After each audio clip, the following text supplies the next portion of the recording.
पिछली कक्षा में हम लोगों ने काइंड्स ऑफ वर्ब्स पढ़े थे। उसमें हम लोगों ने देखा कि पहले वर्ब के प्रमुख दो काइंड्स होते हैं, एक फाइनाइट वर्ब, दूसरा non finite verb. Finite verb में कुल 4 प्रकार के होते हैं।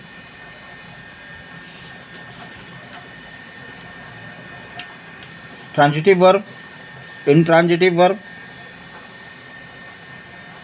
लिंकिंग वर्ब और ऑक्सिलरी वर्ब। अब हम फाइनाइट वर्ब्स के काइंड इस कक्षा में आगे पढ़ेंगे। इन वाक्यों को ध्यानपूर्वक पढ़िए। The boy kicks the football. The girl is learning the lesson. They are laughing loudly in the park. This child sleeps soundly in the room. हम जानते हैं कि जो व्यक्ति या वस्तु कार्य करता है उसे सब्जेक्ट कहते हैं, और कार्य जिस व्यक्ति पर या जिस वस्तु पर होता है वह ऑब्जेक्ट कहलाता है। अब इन वाक्यों के संदर्भ में देखें तो पहले वाक्य में किक वर्ब है। इस वर्ब के लिए सब्जेक्ट है द बॉय और किक करने का कार्य फुटबॉल पर हो रहा है, इसलिए द फुटबॉल ऑब्जेक्ट है। किक वर्ब संभव नहीं है यदि इस क्रिया को करने वाला सब्जेक्ट न हो, यानी द बॉय न हो। और किक वर्ब उस समय भी संभव नहीं है यदि वह शब्द न हो जिस पर वह क्रिया की जाए, यानी कि फुटबॉल, यानी कि ऑब्जेक्ट। यानी किक वर्ब तभी संभव है जब उसका सब्जेक्ट द बॉय हो और ऑब्जेक्ट द फुटबॉल भी हो। अतः इस वाक्य में किक सब वर्ब के होने के लिए सब्जेक्ट के साथ साथ ऑब्जेक्ट भी अति आवश्यक है। इसी प्रकार दूसरे वाक्य में इज लर्निंग वर्ब है। The girl is learning the lesson में इज लर्निंग वर्ब है।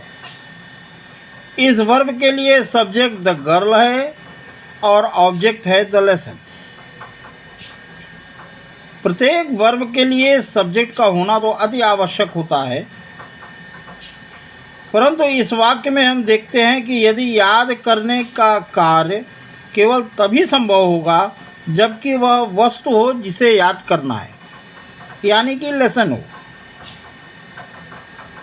यहाँ भी सब्जेक्ट के साथ साथ ऑब्जेक्ट का होना अति आवश्यक है। इस प्रकार हम पहले दोनों वाक्यों में देखते हैं कि वर्ब्स ऐसे हैं जिनमें ऑब्जेक्ट होना आवश्यक है। तीसरे वाक्य में आर लाफिंग वर्ब है। इस वर्ब के लिए सब्जेक्ट है दे। अब हंसने का कार्य किसी वस्तु पर हो रहा हो ऐसा शब्द यहाँ नहीं है, अतः इस वाक्य में वर्ब के लिए किसी ऑब्जेक्ट की आवश्यकता नहीं है। केवल सब्जेक्ट के होने से ही हंसने का कार्य हो जाता है। चौथे वाक्य में स्लीप्स वर्ब है। The child sleeps soundly in the room. स्लीप्स verb है। इस वर्ब के लिए सब्जेक्ट है दिस चाइल्ड। इस वाक्य में भी कोई ऑब्जेक्ट नहीं है, केवल सब्जेक्ट के होने से ही सोने का कार्य हो जाता है। इनको पढ़ने के बाद हम ये पाते हैं, हमें ये पता चलता है कि फाइनाइट वर्ब 2 प्रकार के होते हैं। एक तो वे वर्ब जिनके लिए ऑब्जेक्ट भी होता है, ऐसे वर्ब को ट्रांजिटिव वर्ब कहते हैं। दूसरी ऐसे वर्ब जिनके लिए ऑब्जेक्ट नहीं होता है, ऐसे वर्ब को इंट्रांजिटिव वर्ब कहते हैं। तो हम देखते हैं कि फाइनाइट वर्ब वे वर्ब जिनमें कोई ऑब्जेक्ट होता है, बिना ऑब्जेक्ट के वो वर्ब पूरा नहीं काम दिखा पाता, ऐसे वर्ब को ट्रांजिटिव वर्ब कहते हैं। और ऐसे वर्ब जिनमें ऑब्जेक्ट की ज़रूरत नहीं होती, बिना ऑब्जेक्ट के भी वो सेंटेंस पूरा होता है, ऐसे वर्ब को इंट्रांजिटिव वर्ब कहते हैं।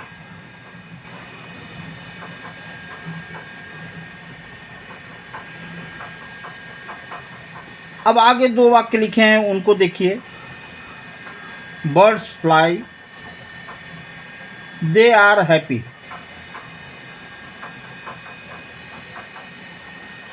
इस सेंटेंस में पहले वाक्य में वर्ब फ्लाई है,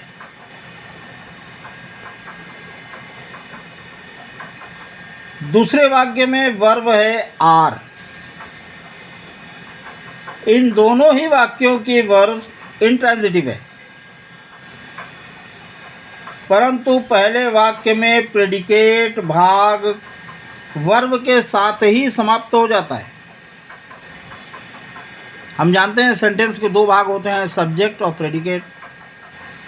पहले सेंटेंस में एक शब्द का सब्जेक्ट है और एक ही शब्द में प्रेडिकेट समाप्त हो गया। बर्ड सब्जेक्ट है और फ्लाई प्रेडिकेट, और यह पूरा भाव व्यक्त कर रहा है, सेंटेंस कंप्लीट है।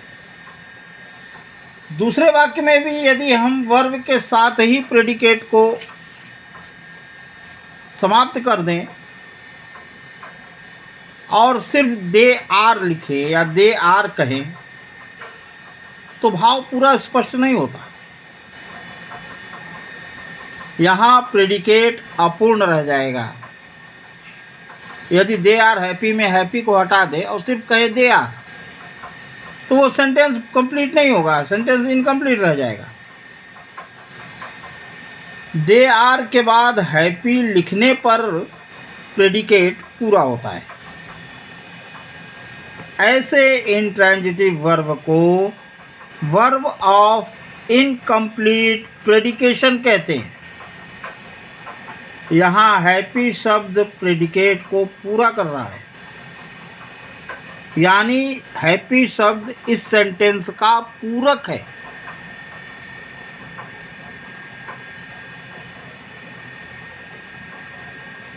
अतः इसे कॉम्प्लीमेंट या पूरक कहते हैं।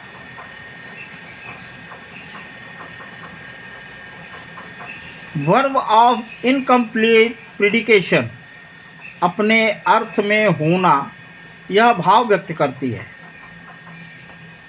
उसके बाद जो कॉम्प्लीमेंट आता है वह सब्जेक्ट कॉम्प्लीमेंट कहलाता है, क्योंकि वह सब्जेक्ट के ही विषय में कुछ बताता है। ऐसे वर्ब्स को लिंकिंग वर्ब्स भी कहते हैं। लिंकिंग वर्ब से संबंधित कुछ वाक्य मैं बता रहा हूँ, जैसे ही इज़ अ डॉक्टर। अब यदि हम सिर्फ ही इज़ कहें तो वो इनकम्प्लीट है, और आगे अगर अ डॉक्टर जोड़ दिया हमने तो वो सेंटेंस कंप्लीट हो गया। अ डॉक्टर यहाँ पर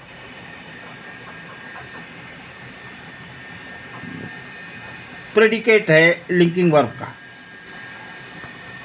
कॉम्प्लीमेंट है।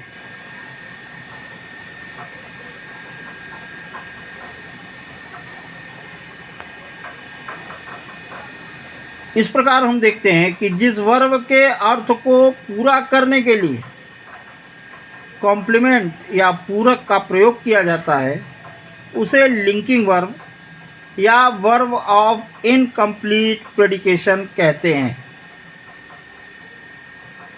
लिंकिंग वर्ब सब्जेक्ट तथा सब्जेक्ट कॉम्प्लीमेंट को जोड़ता है। Sita is a girl. यहाँ अगर हम सिर्फ सीता इज़ कहते हैं तो वो अपूर्ण होगा, इनकम्प्लीट होगा। अ गर्ल कॉम्प्लीमेंट लगा दिए, वो सेंटेंस पूरा हो गया। आई एम अ स्टूडेंट, यहाँ अ स्टूडेंट कॉम्प्लीमेंट है। ही लुक्स सैड, यहाँ पर सैड शब्द कॉम्प्लीमेंट है।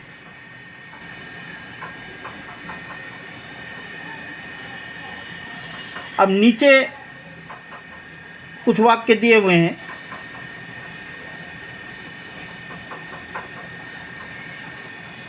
He is eating an apple. They are swimming in a river. I did go there.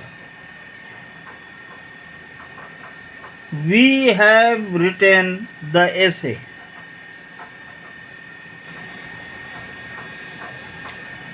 In verb में हम देखते हैं कि is, he is eating an apple में is, they are swimming in a river में are, I did go there में did, we have written the essay में है। ये हेल्पिंग वर्ब्स है। और इसी क्रम में ईटिंग, स्विमिंग, गो तथा रिटर्न मेन वर्ब्स है। ऐसे हेल्पिंग वर्ब्स को हम ऑक्सिलरी वर्ब्स कहते हैं। इनका प्रमुख काम होता है ये वाक्य में के टेंस बनाने में सहायता देती है। तो इस प्रकार हम ऐसे कह सकते हैं कि जो वर्ब्स मेन वर्ब्स के टेंस बनाने में सहायता देती है, उन्हें हेल्प करती है, वे वर्ब्स ऑक्सिलरी वर्ब्स या हेल्पिंग वर्ब्स कहलाते हैं। इस प्रकार हमने देखा कि फाइनाइट वर्ब के 4 फॉर्म हैं। पहला है इंट्रांजिटिव वर्ब। इंट्रांजिटिव वर्ब के बारे में एक बात खाली ध्यान रखिए कि जिस वर्ब का ऑब्जेक्ट नहीं होता, उसकी ज़रूरत नहीं पड़ती ऑब्जेक्ट की, वो इंट्रांजिटिव वर्ब होता है। जिस वर्ब का में ऑब्जेक्ट होना ज़रूरी है, बिना ऑब्जेक्ट के वो वर्ब कंप्लीट नहीं माना जाता, वो सेंटेंस कंप्लीट नहीं माना जाता, वो ट्रांजिटिव वर्ब होता है।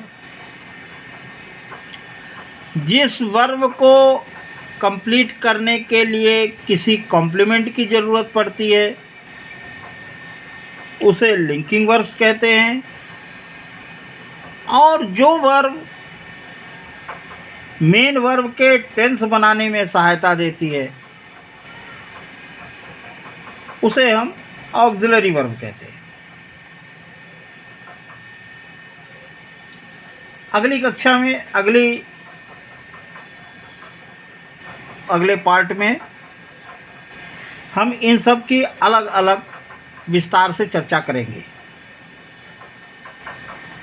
धन्यवाद।